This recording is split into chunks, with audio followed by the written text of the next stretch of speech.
Assalamualaikum warahmatullahi wabarakatuh. Waalaikumsalam warahmatullahi wabarakatuh.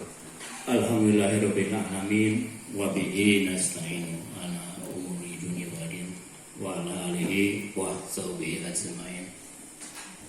Asyhadu an la ilaha illallah wahdahu la syarika lah wa asyhadu anna Muhammadan abduhu wa rasuluhu la nabiyya ba'dah. Rabbi sholli sabbi wa yassir wa hlul 'uqdatam min lisani yafqahu qawli. Pertama-tama marilah kita banyakkan puji dan syukur kepada Allah Subhanahu wa taala bahwasanya pada kesempatan hari ini kita telah dapat berkumpul di SD Negeri Cicadas dalam rangka diseminasi modul 1-4 tentang budaya positif dari calon guru penggerak angkatan 9 yaitu Bapak Yusuf Jailani SPD.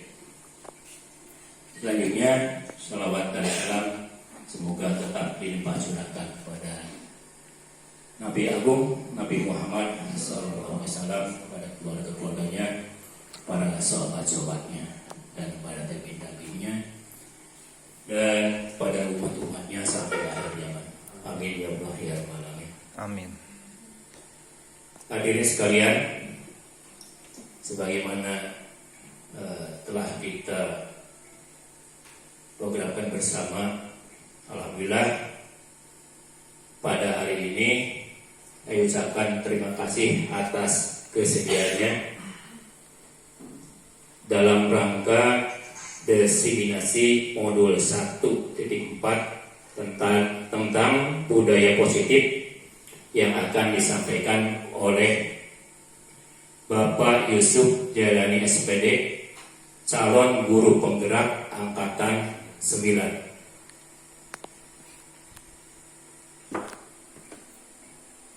Untuk supaya tidak banyak waktu yang terluang,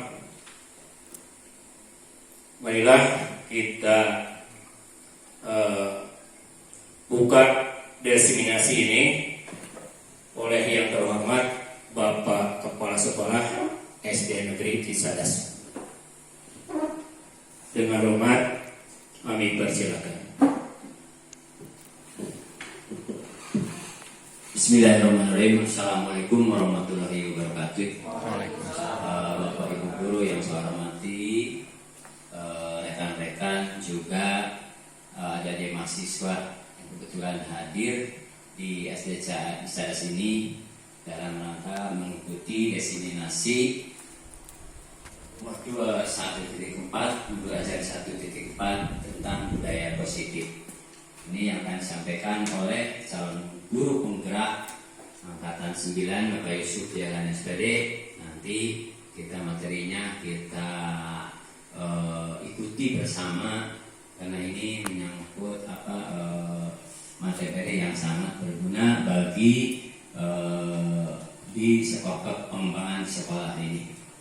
Sekali lagi untuk itu sekali mau terima kasih, bahwa saya ucapkan terima kasih kepada semuanya, kepada terutama kepada adik mahasiswa yang sengaja hari ini diundang ke SD Cicadas untuk mengikuti diseminasi ini.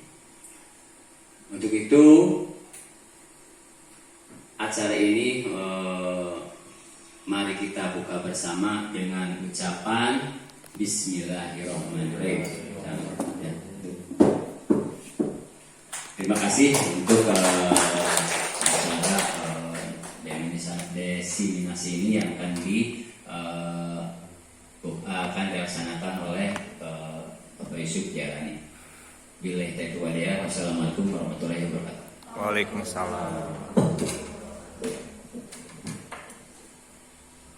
Terima kasih kepada Bapak Kepala Sekolah yang telah membuka acara ini. Dan untuk acara selanjutnya, marilah kita dengarkan bersama materi diseminasi modul 1.4 tentang budaya positif dari yang terhormat narasumber kita Bapak Yusuf Jailani SPD. Dengan hormat Dipersilakan.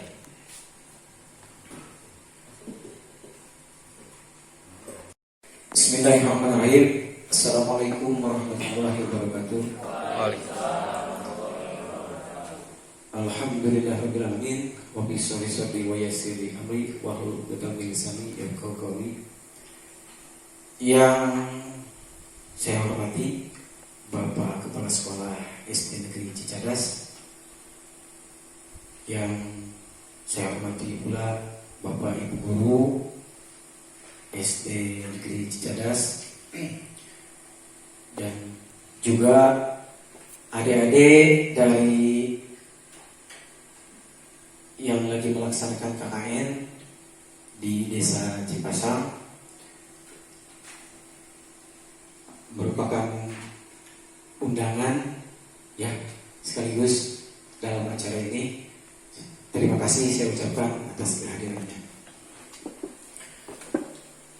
Salawat beserta salam semoga senantiasa dilimpah curahkan kepada junjungan kita Nabi Muhammad SAW, kepada sahabatnya, kepada keluarganya, kepada kerabatnya, sampai kepada kita yang mengaku sebagai pengikut umatnya. Amin. Pada kesempatan kali ini saya akan menyampaikan diseminasi tentang budaya positif. Dalam hal ini sudah kewajiban saya barangkali untuk menyampaikan apa yang saya dapatkan ketika di dalam pendidikan calon guru penggerak. Di antaranya tentang budaya positif. Budaya positif ini sangat penting sekali untuk diketahui oleh semua pendidik, terutama pendidik yang sedang melaksanakan kegiatan pembelajaran di sekolah.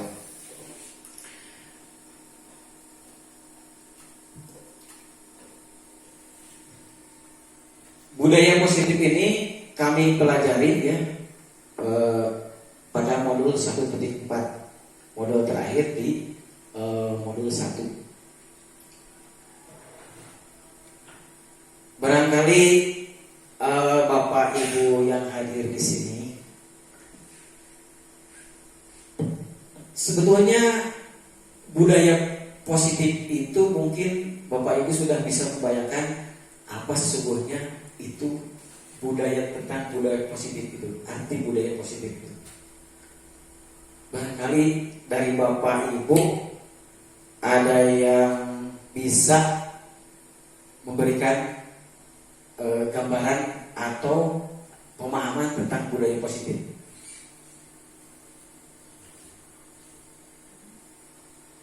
Apa yang disebut budaya positif?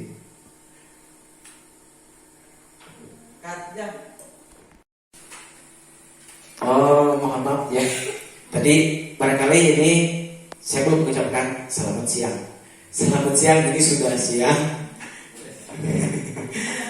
Fokus kita sudah mungkin sudah agak kurang fokus untuk dengan suasana yang panas ini. Untuk itu mari kita merasakan ice breaking dulu ya, agar kegiatan ini bisa lebih fokus lagi.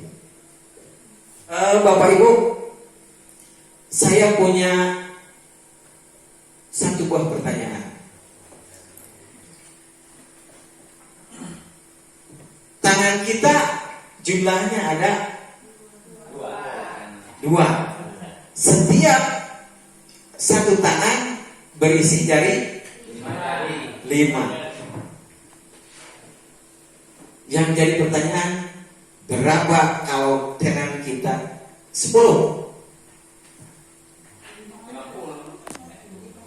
Ya? Berapa? 50. Terima kasih, tepuk tangan. Berarti konsentrasinya masuk. Satu lagi.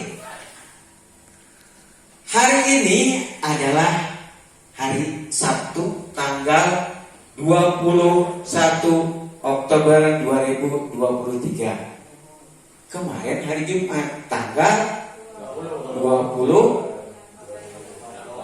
Oktober 2023. Lusa adalah hari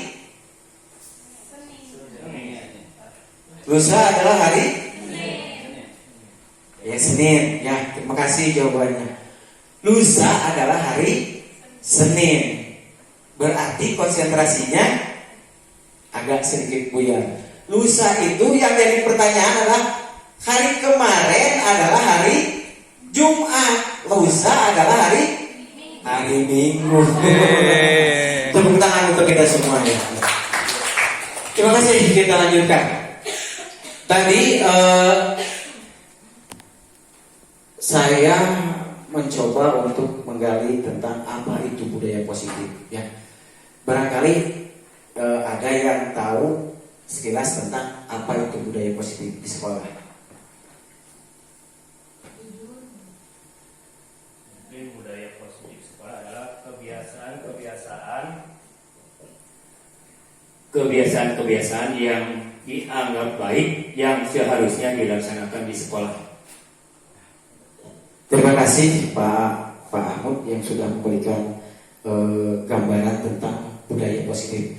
Betul sekali ya, bisa dikatakan bahwa budaya positif itu apa yang saya terjadi selama kegiatan di sekolah yang bersifatnya positif. Mari kita buka apa sebetulnya budaya positif. Pada kesempatan kali ini juga bisa kegiatan di sini juga dihadiri oleh wakil dari FKKG, wakil saya ya, saya ketua FKKG-nya. Beliau adalah wakil ketua FKKG yang mungkin nantinya akan merupakan rencana untuk pengibasan lagi di forum kegiatan guru. Kemudian dari ketua OPS juga dalam kesempatan ini juga hadir dan untuk mengikuti diseminasi ini. Selanjutnya kita lanjutkan tentang budaya positif ini.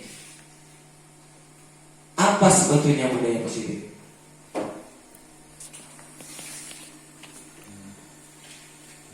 Budaya positif adalah sikap, nilai, kepercayaan, dan praktik-praktik yang menciptakan lingkungan yang mendukung dan memotivasi orang untuk berkembang dan berkontribusi secara positif.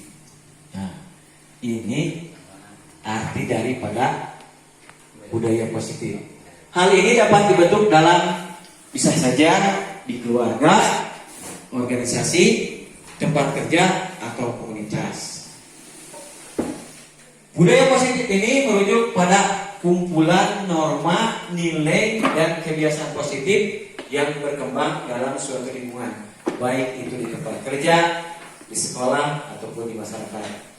Budaya positif mengacu pada sikap positif perilaku yang didorong, biasanya seperti menghargai orang lain,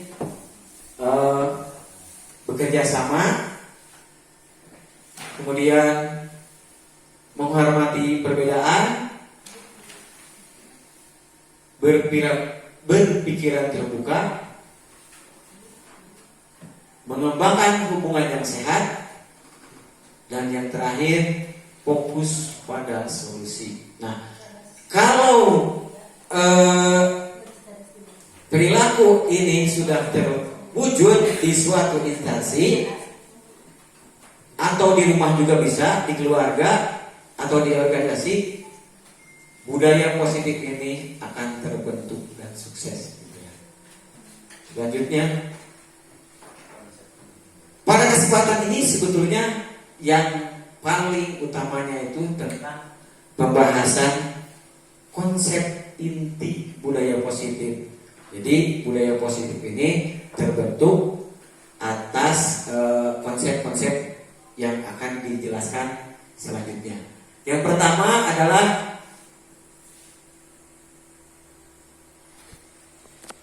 di sini kita mengacu tentang pendidikan ya.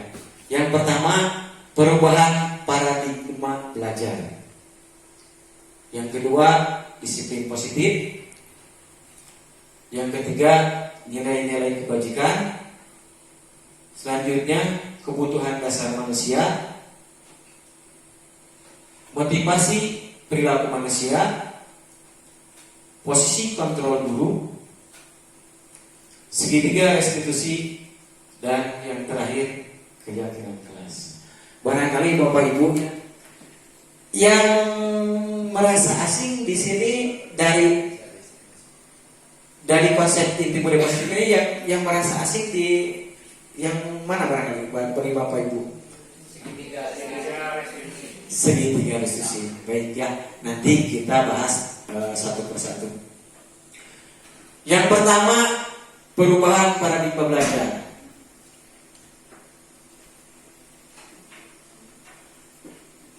Perubahan paradigma baru tentang mendidik itu sekarang yaitu merupakan pembelajaran yang dirancang berdasarkan prinsip pembelajaran berdiferensiasi. Ini sudah kata baru lagi ya, mungkin ya, berdiferensi. Apa itu berdiferensi? Sehingga para peserta didik belajar sesuai dengan kebutuhannya berdasarkan tahap perkembangannya untuk mewujudkan profil belajar Pancasila.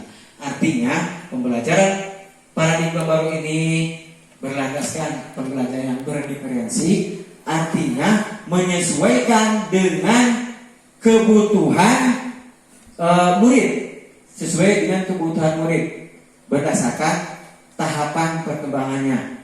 Ya, kebutuhan anak kelas 1 apa misalnya, kebutuhan kelas 2 itu ada perbedaannya. Dalam hal ini akhirnya perwujudan dari pembelajaran paradigma baru itu mengacu kepada profil pelajar Pancasila. Apa saja dari profil pelajar Pancasila ini? Coba masih ingat? Yang pertama adalah beriman, bertakwa kepada Tuhan Yang Maha Esa dan berakhlak mulia. Yang kedua, kebinekaan global. Yang ketiga, bergotong royong. Yang keempat, mandiri. Yang kelima, kreatif. Dan yang keenam, bernalar kritis. Jadi tujuan pendidikan di era sekarang adalah menciptakan murid yang berkarakter profil pelajar Pancasila. Jadi paradigmanya sudah beralih ke mewujudkan karakter anak didik berkarakter profil pelajar Pancasila. Kemudian, nah, kita harus bangga mempunyai seorang tokoh, ya, yaitu tokoh pendidikan Bapak Ki Hajar Dewantara. Beliau mempunyai pemikiran atau filosofi yang hebat yang sekarang dimunculkan di zaman sekarang dimunculkan kembali oleh Kementerian Pendidikan. Mengapa? Karena dianggap sesuai dengan kebutuhan pendidikan di zaman sekarang. Tujuan pendidikan menurut Ki Hajar Dewantara, mungkin ya, sebetulnya kita itu semuanya sudah melaksanakan dan sudah tahu tujuan pendidikan. Sebab ini kedua Pak Ki Hajar Dewantara itu sebelum kemerdekaan beliau sudah menjalankan pendidikannya di Indonesia.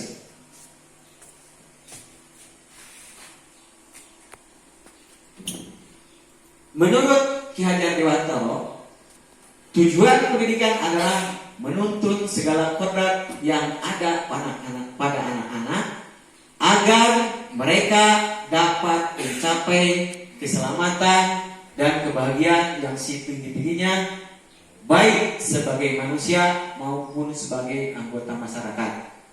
Oleh sebab itu, pendidikan hanya menuntun tumbuh atau hidupnya kekuatan kodrat yang ada pada anak-anak agar dapat memperbaiki lakunya, bukan dasarnya. Hidup dan tubuhnya kekuatan kodrat anak. Artinya bahwa kita selaku pendidik itu menurut filosofi Ki Hajar Dewantara, kita adalah sebagai penuntun, ya, untuk mewujudkan cita-cita anak dan memfasilitasi segala kebutuhan anak untuk mencapai kebahagiaan sesuai dengan zamannya. Sekarang zamannya era digitalisasi, menuntut anak untuk dapat tumbuh berkembang dengan sesuai zamannya, ya. Gitu. Selanjutnya masih pembelajaran dengan paradigma baru.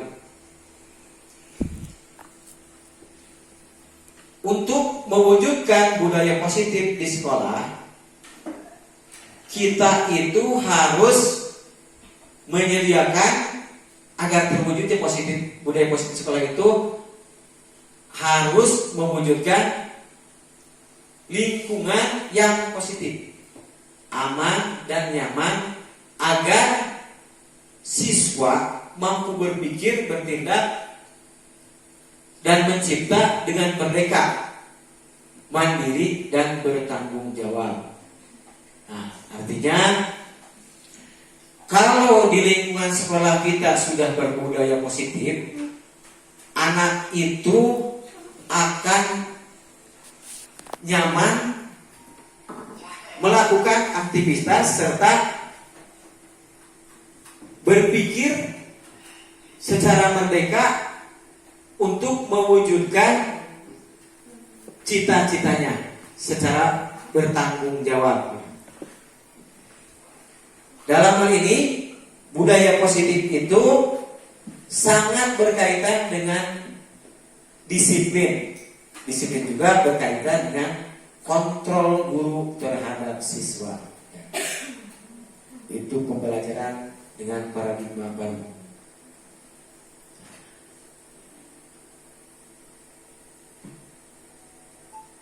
Sekarang sudah eranya pendidikan itu tentang merdeka belajar. Sebetulnya apa sih merdeka belajar itu? Apakah murid diberikan kebebasan untuk belajar secara semena-mena? Nah, kalau menurut filosofi Ki Hajar Dewantara, merdeka itu artinya bukan hanya sekedar kebebasan dari penjajah atau penguasa oleh pihak lain, melainkan juga kebebasan untuk menentukan nasib sendiri, baik secara lahiriah maupun batinnya. Kemerdekaan lahir berarti bebas dari segala bentuk ketergantungan pada orang lain. Sedangkan kemerdekaan batinnya berarti bebas dari segala bentuk keterikatan pada hal-hal yang bersifat materi. Artinya dalam melaksanakan pendidikan di sekolah, kita harus memberikan kemerdekaan kepada anak didik, baik kemerdekaan lahir maupun kemerdekaan batin. Tidak ada tekanan atau paksaan dari guru atau pendidik di sekolah. Hal ini akan memberikan kebebasan anak untuk berkembang lebih baik lagi dalam melaksanakan pendidikannya di sekolah, dalam mengikuti pembelajaran di sekolah. Jika diberi kebebasan, anak akan cepat tumbuh dan berkembang sesuai dengan kemampuan anak. Masih tentang perubahan paradigma baru. Sekarang miskonsepsi tentang teori kontrol. Pernah Bapak Ibu tahu tentang teori kontrol? Nah, selanjutnya kita akan membahas tentang teori kontrol. Yang terlebih dahulu kita buka dulu apa sih miskonsepsi tentang teori kontrol.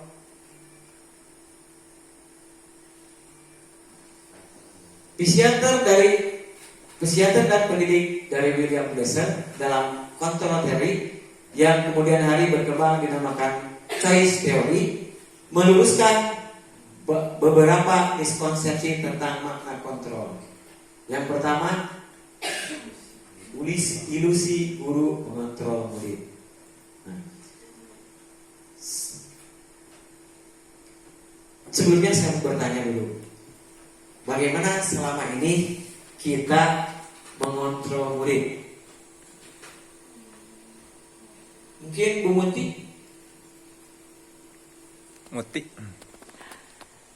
Bagaimana cara kita mengontrol murid? Apakah sudah benar? Belum tentu. Contohnya, misalkan di lingkungan sekolah, kita dalam menghadapi siswa, terutama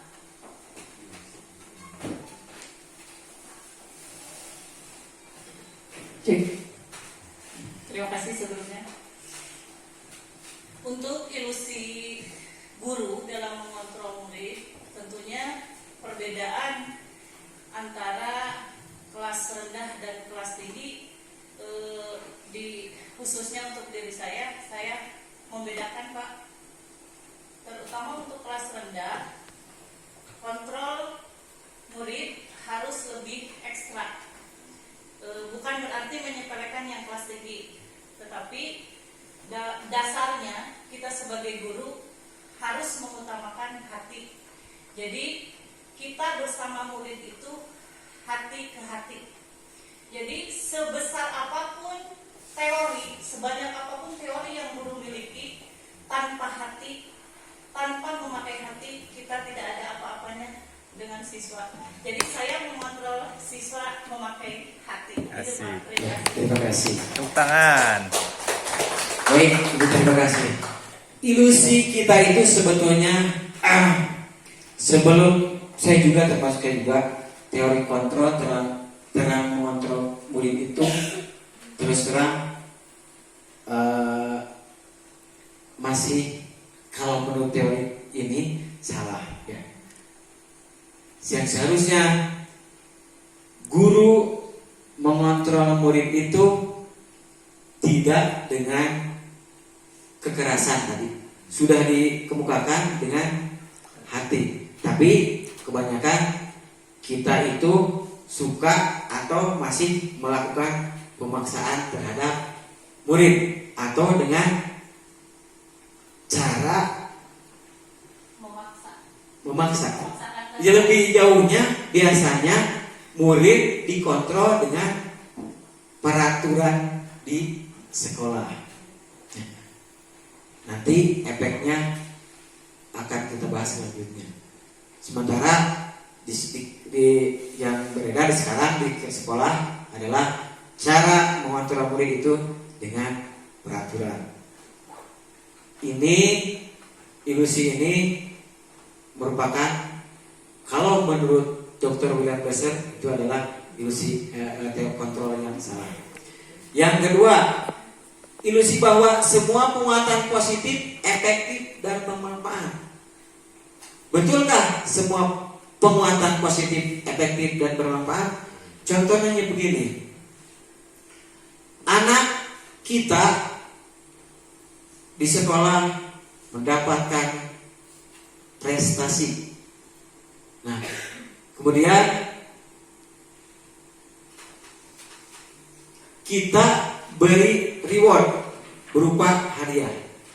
Apakah itu sudah merupakan teori yang benar dengan memberikan reward kepada anak? Ini juga perlu dipikirkan apakah penguatan positif itu bisa bermanfaat bagi siswa atau tidak. Yang ketiga,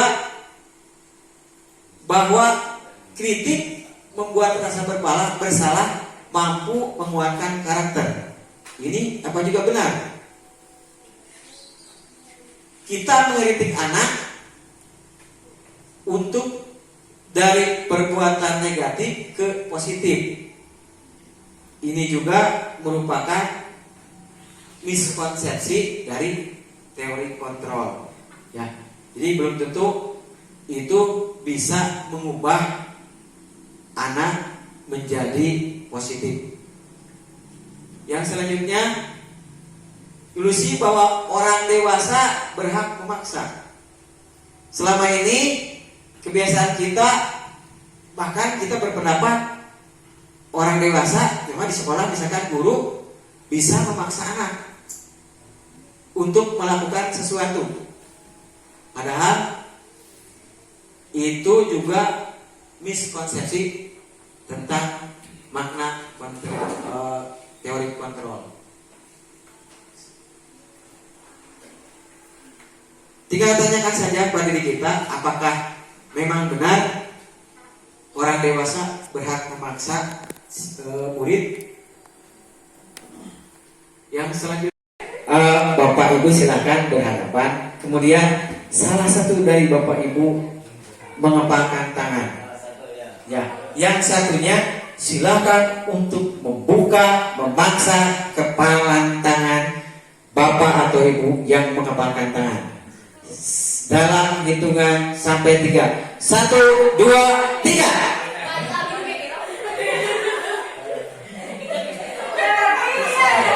Ya, sudah.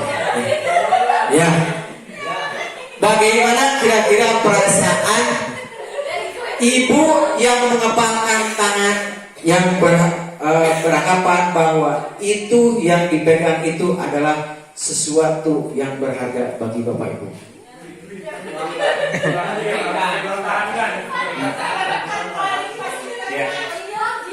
Yang ada di tangan mungkin sesuatu yang harus diperjuangkan, dipertahankan, ya, supaya tidak terbuka oleh lawan kita.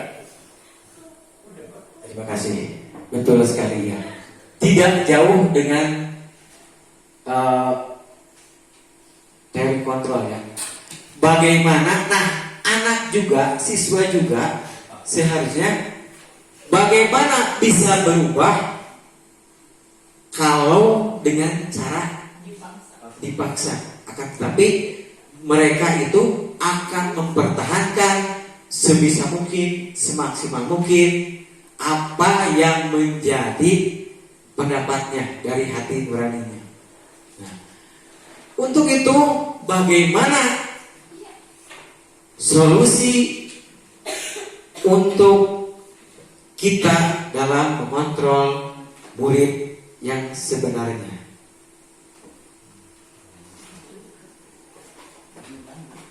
Nah, mengubah paradigma stimulus respon ke pendekatan teori kontrol. Stimulus respon berarti ada stimulus, ada respon. Misalkan anak yang berperilaku tidak baik, pasti ada respon. Anak berperilaku tidak baik, pasti ada stimulusnya. Seperti itu. Nah, untuk mengubah stimulus respon ke pendekatan teori kontrol, mari kita bandingkan dulu ya.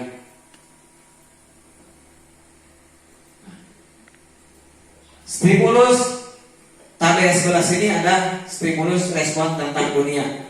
Yang sebelah kanan teori kontrol tentang dunia. Jadi kita harus mengubah teori kontrol tersebut dari stimulus respon ke teori kontrol tentang dunia.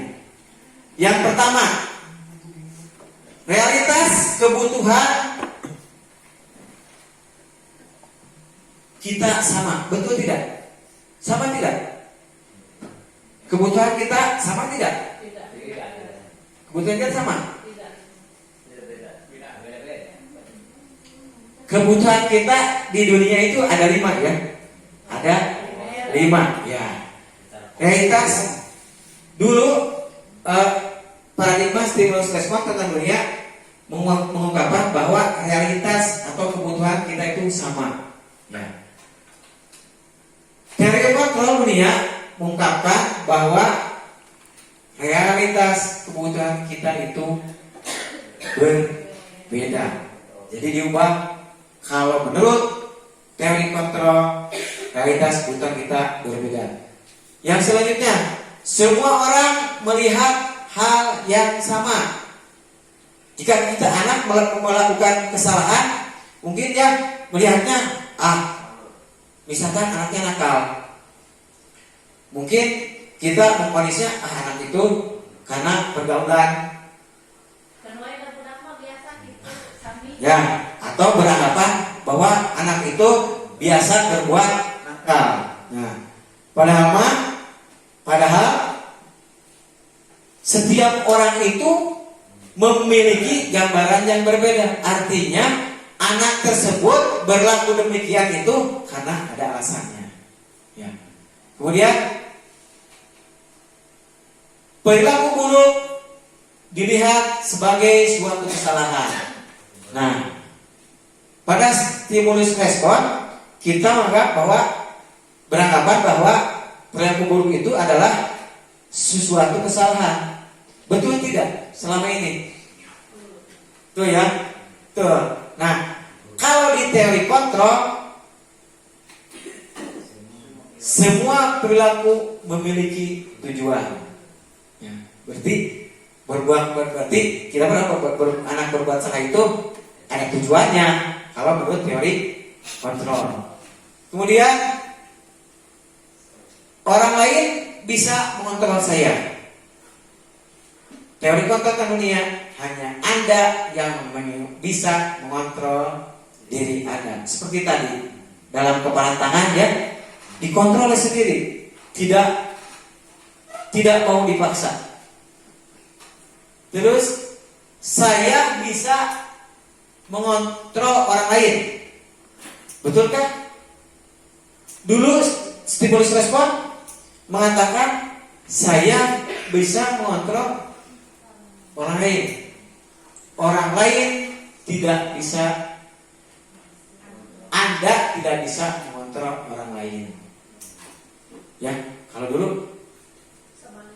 mungkin contoh di sekolah kita bisa mengontrol anak, ya, artinya bisa mengarahkan, bisa memvonis, bisa menghukum juga ya, karena perlakuannya. Tapi sebetulnya dalam teori kontrol kita itu tidak bisa mengontrol orang lain.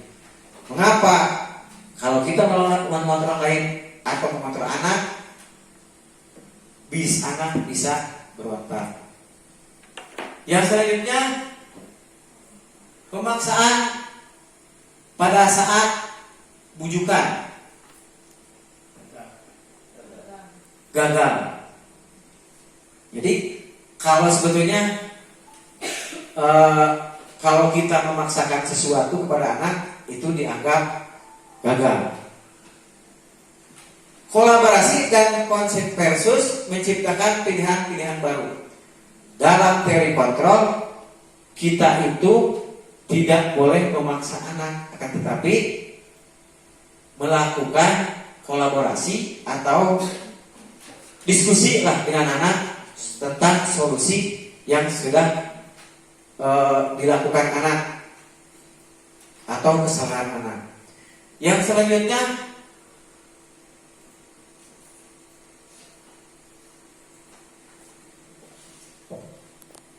dulu dalam stimulus respon, model berpikir kita itu ada yang menang dan ada yang kalah.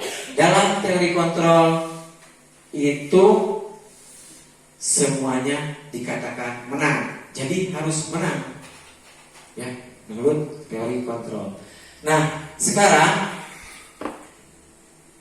kita untuk mewujudkan budaya positif tersebut, kita menggunakan teori kontrol tentang dunia, bukan tentang stimulus respon. Harus berubah ya ke pendekatan teori kontrol untuk mewujudkan budaya positif di sekolah.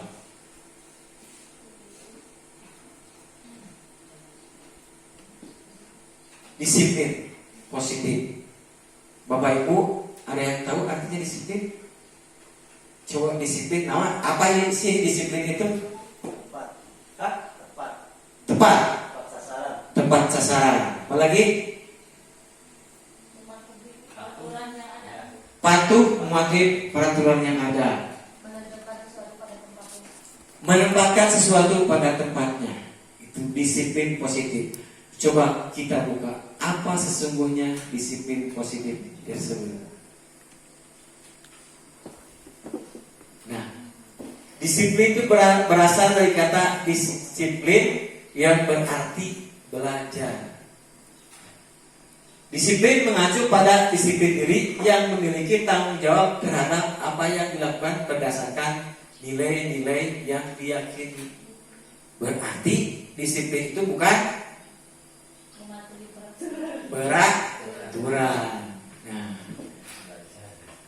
disiplin positif merupakan salah satu cara penerapan disiplin yang bertujuan untuk menumbuh kesadaran serta memberdayakan peserta didik tanpa imbalan, ancaman, atau hukuman. Nah, jadi disiplin positif itu berarti bukan kita memberi imbalan, melakukan ancaman atau hukuman. Cenah biasa kita lakukan itu untuk mendisiplinkan anak dengan cara dilakukan dengan hukuman biasanya. Ya, anak yang kesiangan, anak yang tidak memperhatikan di dalam kelas bisa saja dihukum dengan cara berdiri di depan kelas. Itu adalah hukuman.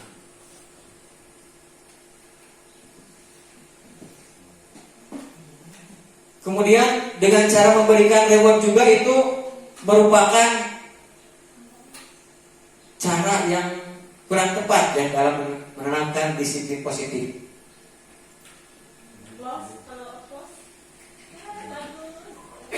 Ya, sebentar.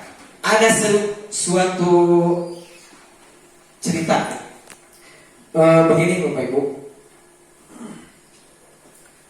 Kurikulum sekarang, di kurikulum Merdeka tidak ada dicantumkan ranking, bahkan tidak boleh ya. Hampir tidak boleh. Itu tidak. Mengapa demikian? Itu akan mengakibatkan murid yang rankingnya di belakang merasa rendah diri, ya, merasa tersisihkan.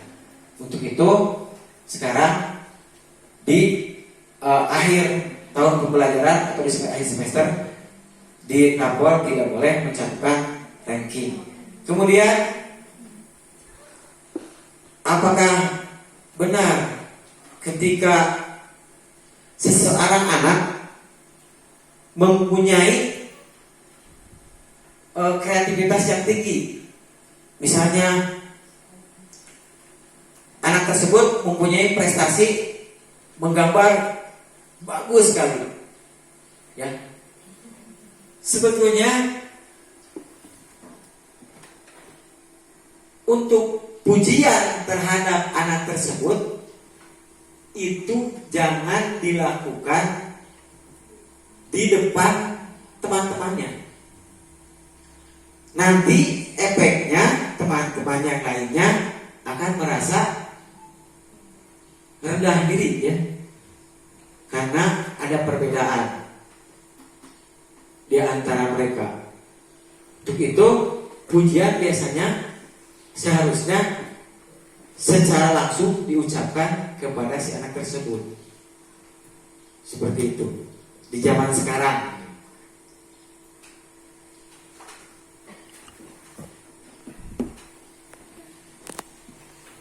Contoh lain, tadi seperti tadi, mengapa ranking itu tidak dicantumkan? Bagi anak yang rankingnya di atas, ya ranking 1, 2, 3, 4, itu mungkin mereka pulang ke rumah itu merasa bahagia dan bangga, mendapat pujian dari orang tuanya, bahkan mendapat reward dari orang tuanya.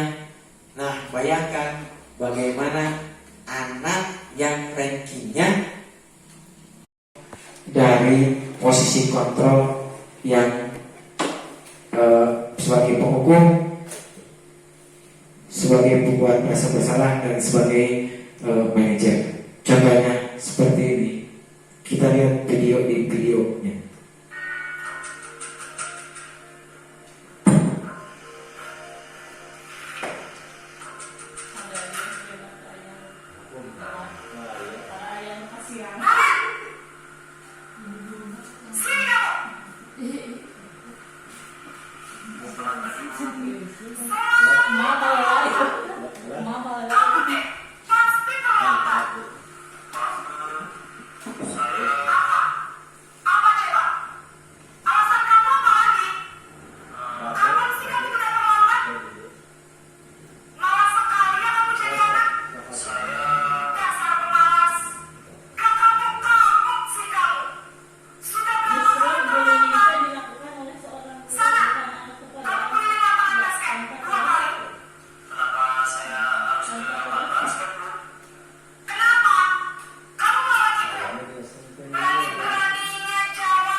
Beda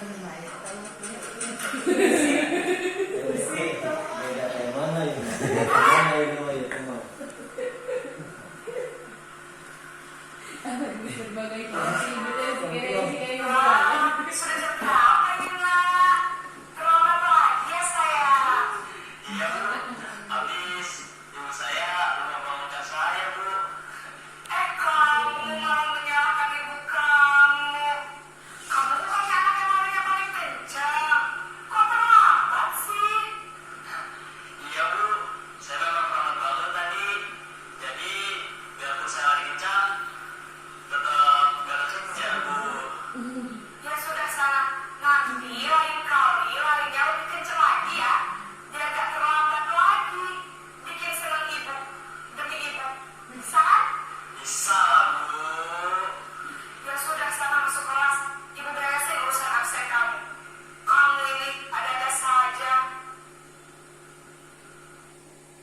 Dalam posisi teman, guru berbicara dengan nada suara ramah, akrab, cenderung bersenda gurau untuk menjaga suasana tetap santai. Murid akan merasa senang, aman, dan akrab dengan guru. Identitas yang tercipta adalah identitas sukses atau berhasil. Namun, perlu diingat, karena ini masih dorongan eksternal, maka ada faktor ketergantungan dari murid kepada orang tertentu. Di sini, guru absennya, sehingga di lain waktu, murid bisa berperilaku baik, namun hanya kepada orang-orang tertentu saja.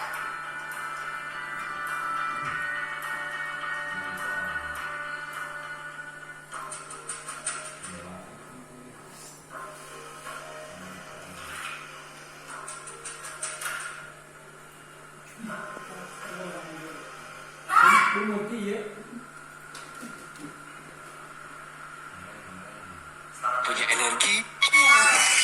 Apa peraturan sekolah kita tentang jam berapa kita harus masuk sekolah, nak? Harus sekolah jam 7 bu. Iya betul, sekarang sudah jam 7.20. Nah, sudah tahu konsekuensinya jika terlambat hadir.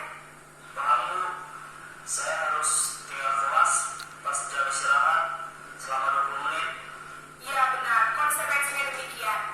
Jadi nanti jam 9.30 pas istirahat, kamu harus tinggal di kelas, kerjakan tugas tambahan untuk ketertinggalan kamu, ya? Baik bu.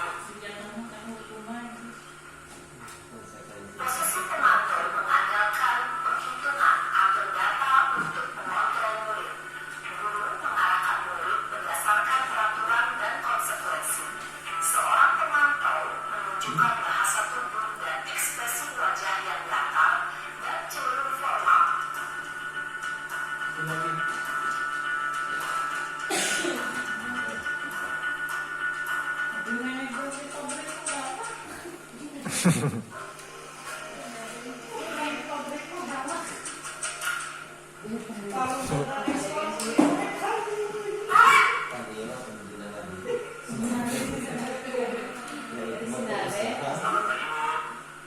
Selamat pagi, Naren. Maaf bu, saya terlambat. Iya, sekolah masuknya jam 7, sekarang sudah jam 7.20. Jadi sekarang bagaimana ini, Naren? Maaf bu, saya lupa setel alarm saya semalam. Baiklah, menurut kamu, keyakinan sekolah yang mana yang perlu kamu tingkatkan? Menghargai diri sendiri dan orang lain mungkin ya bu. Setuju.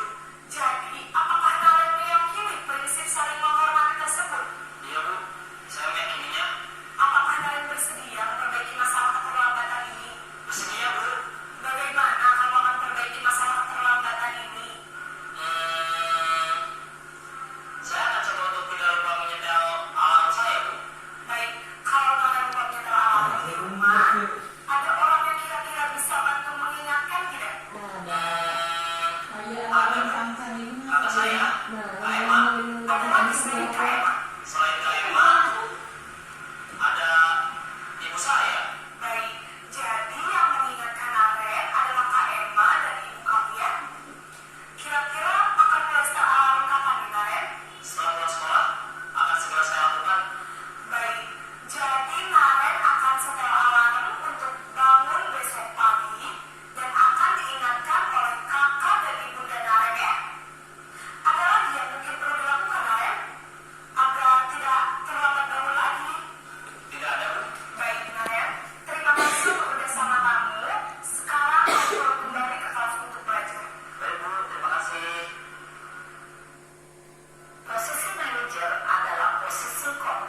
disarankan untuk membimbing murid memiliki sikap disiplin yang positif, yaitu murid yang mandiri, bertanggung jawab, dan dapat memecahkan masalah. Tujuan dari posisi ini adalah agar murid dapat berefleksi atas tindakannya. Guru akan dengan tulus memberikan pertanyaan-pertanyaan bermakna, sehingga membuat murid dapat belajar dari kesalahannya dan mencari sebuah solusi untuk menyelesaikannya. Ibu dan bapak guru hebat, setelah mengamati adegan kelima posisi kontrol tadi, kira-kira posisi mana yang paling ideal? Posisi mana yang dapat menunjang motivasi intrinsik murid? Ya, tentu posisi. Baik. Setelah kita melihat video, Bapak Ibu, posisi mana yang menjadi posisi yang ideal bagi kita sebagai pendidik? Posisi manajer ya. Posisi manajer. Kita harus berusaha untuk bisa berlaku di posisi manajer agar kita dapat mewujudkan budaya positif di sekolah dengan tidak melakukan kerugian bagi murid kita ya, dengan cara menuntun dan membimbing serta memfasilitasi murid untuk menuju ke dalam karakter profil pada Pancasila.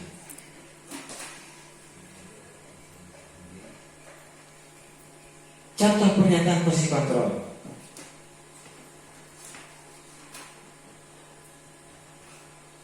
Posisi kontrol, apakah aku ini? Saya kecewa sekali dengan kamu. Kira-kira posisi kontrol apa? Membuat rasa bersalah. Membuat rasa bersalah. Betul ya? Tepuk tangan dong. Kemudian posisi kontrol apa lagi? Kamu datang terlambat berdiri di depan kelas. Memberi hukuman. Memberi hukuman. Betul tidak? Betul. Nah. Pinter. Kemudian peserta aku yang ketiga, apa rencanamu untuk menyelesaikan masalah ini? Manajer. Kalau begitu, terima kasih Bapak Ibu sudah paham tentang posisi kontrol ya. Manajer. Selanjutnya, nah ini tentang segitiga restitusi. Apa itu segitiga restitusi? Suatu proses dialog yang dijalankan oleh guru agar dapat menghasilkan murid yang mandiri dan bertanggung jawab. Nah ini proses dialognya itu oleh murid terhadap murid itu dinamakan segitiga restitusi. Proses menciptakan kondisi bagi murid untuk memperbaiki kesalahan mereka sehingga mereka bisa kembali pada kelompok mereka dengan karakter yang lebih kuat. Itu menurut desain 2004. Segitiga restitusi adalah pendekatan disiplin positif yang berfokus pada pembelajaran dan pertumbuhan bukan pada hukuman. Jadi restitusi ini suatu pendekatan baru ya untuk membudayakan disiplin positif yang bertujuan tidak memberi hukuman akan tetapi memberikan atau fokus terhadap pembelajaran dan pertumbuhan. Ini segitiga restitusi adalah yang pertama menstabilkan identitas, yaitu bertujuan untuk mengubah identitas anak dari orang yang gagal karena melakukan kesalahan menjadi orang yang sukses. Kemudian sisi kedua daripada itu sisi bawah ya, sisi kedua yang ke atas dinamakan validasi tindakan yang salah atau validation behavior. Ini setiap tindakan yang dilakukan dengan suatu tujuan agar memenuhi kebutuhan dasar. Kalau kita memahami kebutuhan dasar apa yang mendasari tindakan anak tersebut, kita akan menemukan cara-cara yang paling efektif untuk memenuhi kebutuhan tersebut. Yang sisi ketiga menanyakan keyakinan atau si pendidik, yaitu teori kontrol menyatakan bahwa kita pada dasarnya termotivasi secara internal Ketika identitas sukses telah tercapai, langkah satu dan tingkah laku yang salah telah divalidasi. Langkah 2, maka anak akan siap untuk dihubungkan dengan nilai-nilai yang dia percaya dan berpindah menjadi orang yang diinginkan. Jadi segitiga restitusi itu adalah untuk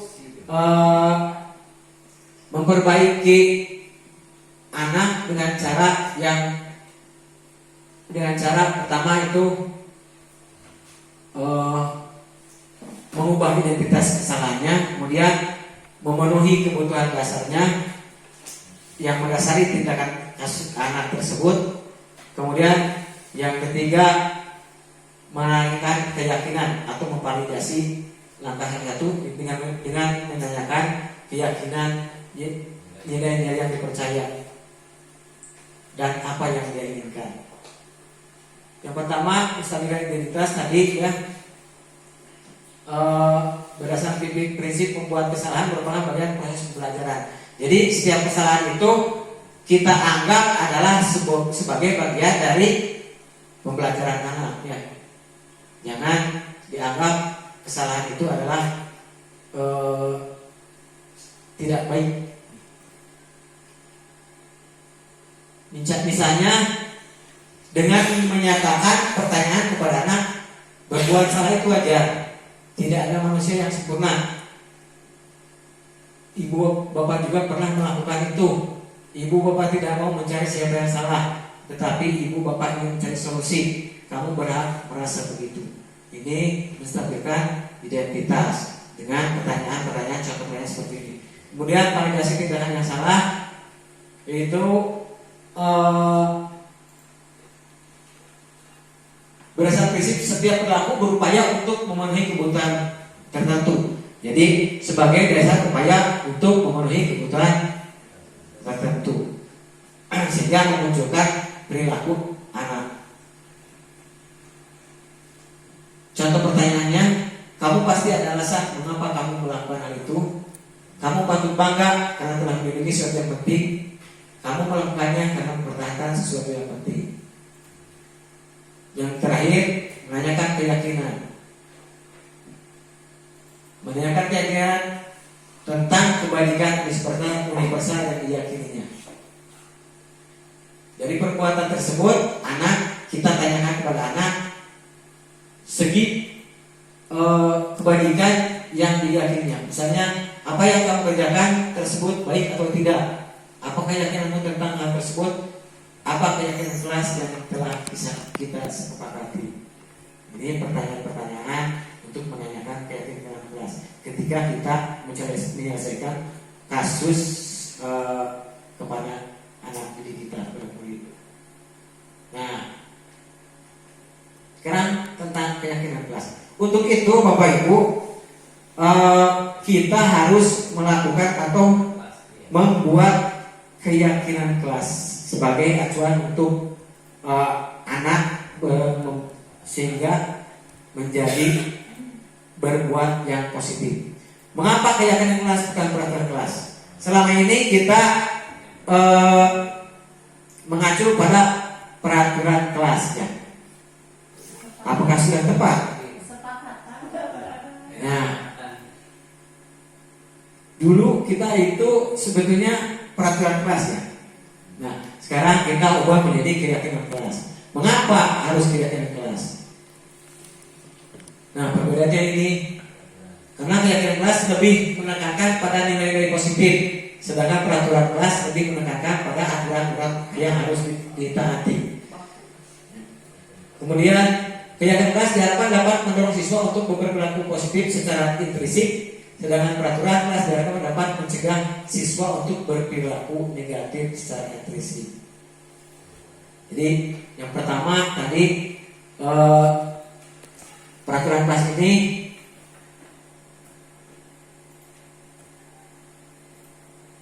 peraturan yang harus kalau peraturan itu menekankan harus yang ditaati.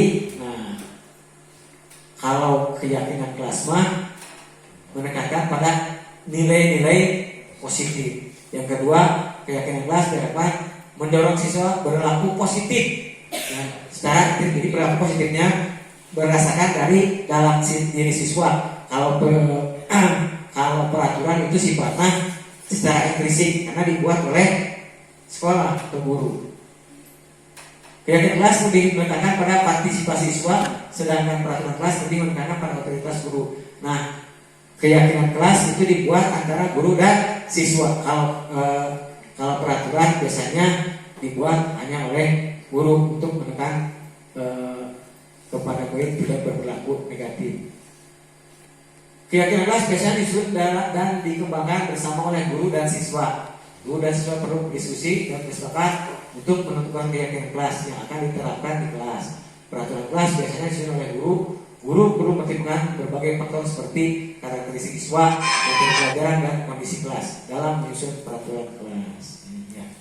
Jadi peraturan kelas, keyakinan kelas harus berdasarkan kesepakatan antara guru dan murid.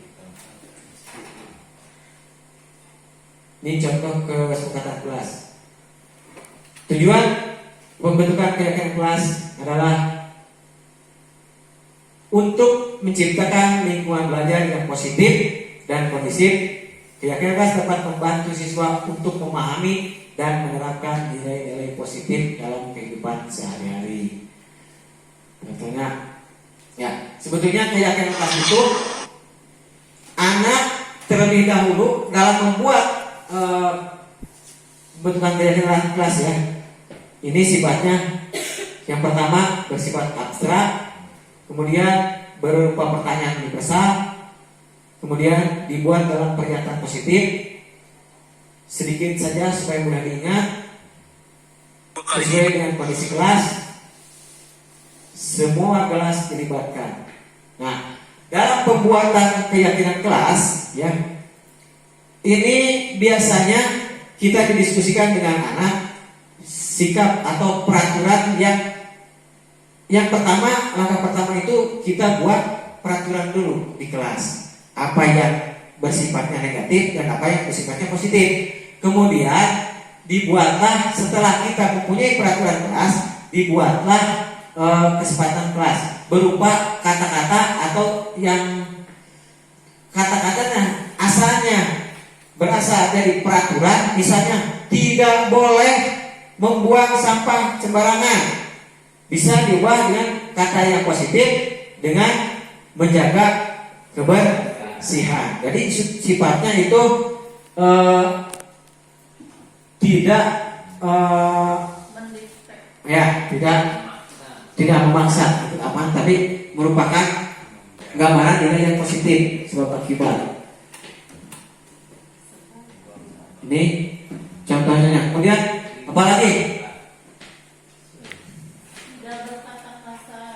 Tidak berkata kasar berarti itu masuknya ke sopan santun. Kalau ada kata tidak berarti itu termasuknya ke dalam peraturan. Kita ubah menjadi kata positif, menjadi sopan santun di kelas. Itu.